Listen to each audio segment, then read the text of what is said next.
Hello, I'm Carolyn Weaver and welcome to the Voices of Religion. Today I'm delighted to be joined by Nicklaus Suino and a book that I am excited to be talking about because it's a new topic for us called BUDO Mind and Body, Training Secrets of the Japanese Martial Arts.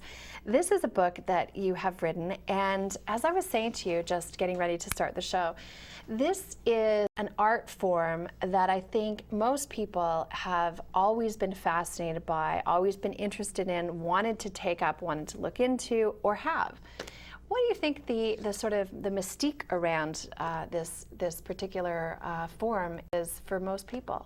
Well, I don't know if it's because of television or other media or because people are generally familiar with some aspects of the martial arts, but everybody seems to realize that it's not just a physical art or a fighting art, that the Japanese martial arts also have a significant spiritual aspect. And that's really attractive to a lot of people. Now tell me a little bit about the history of this art form, because I think that we don't know much about it. We have a sense of it being something so ancient and so steeped in history, but very few people, if you were to stop them on the street and ask them where the roots of it are and what was it first developed for, would really have any idea.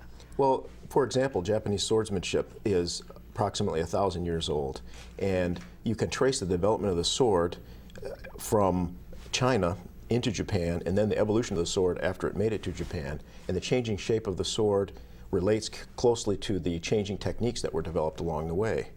At the same time, the spiritual or character development aspects were refined over time, and now you have really a remarkable system that teaches people to be more effective physically and more effective mentally, and also helps them reach a kind of spiritual quietness. Do a lot of people that come, I mean, this is an area of expertise in which you have many people that come to you wanting to learn this art form. Can you sort of spot the ones that when they come in through the door are people that have a misconception about what it really is about, or that the spiritual aspect is something that they really don't even have a sense of? And is that something that they discover and it's a new awakening in their life? Or how do those elements play out? Because, you know, a lot of boys, there's the macho aspect of it, and maybe are too young even. They start to appreciate all of the other dimensions. Well, you're absolutely right. People come into the martial arts for a lot of different reasons. Some people for the spiritual reasons, some people for self-defense, although that's not so common with swordsmanship, but with some of the other martial arts. Some people just for physical fitness. And a lot of men come into the dojo with the idea that they're going to make themselves stronger or be able to fight better. We don't discourage anybody, because the fact is people can come in for any reason, but after they've been there for a few years, then their reasons change and they may have interests that are more in line with our goals as teachers. Tell me what sort of commitment it takes, because this is also something that I wouldn't really know. Is it almost like a form of, my association would be probably the closest to, would be something like yoga, where do you develop certain flexibility and skill? If you don't do it for a couple months, you go back and you feel like I should be back in the beginner class, or you know, I mean, how much practice does it take? Do people, are they supposed to, outside of classes, sort of do certain routines on a daily basis? What kind of commitment is it? Well, it would be ideal if people practiced at home. A lot of people don't. Right. You know, people are busy these days, so a lot of times the only time that they can set aside for martial arts training is when they're at the school with us. I generally tell people that if you have 3 hours a week to devote to it, if you can come to 3 one-hour classes a week, that's enough to make good progress. Less than that, you're going to kind of stagnate. More than that, you'll probably learn faster. So tell me can you give me a sense of what some of the levels are and where you go from beginner, and where, you know, what the process is? I mean, and where do most people sort of plateau?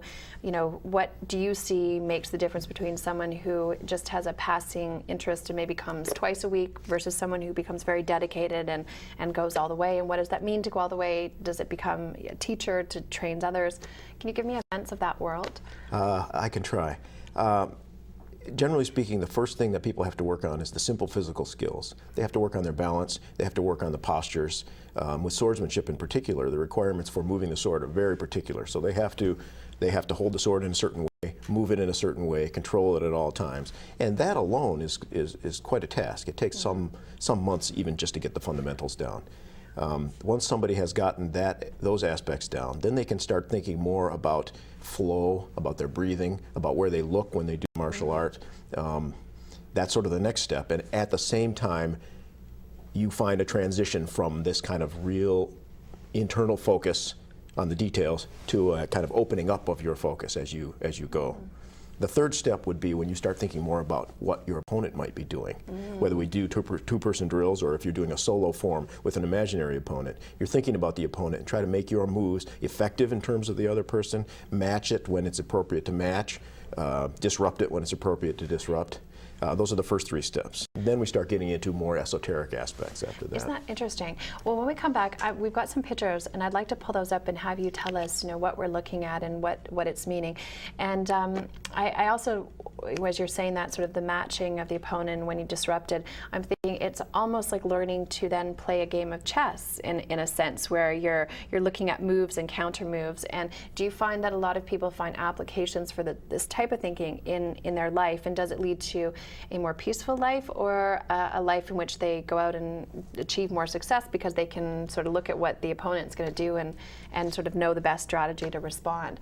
So I'm going to have you tell us about that, and then how you yourself came to find this art form in your life. So we'll talk about that when we return. Please stay with us. There's more on the Voices of Religion straight ahead.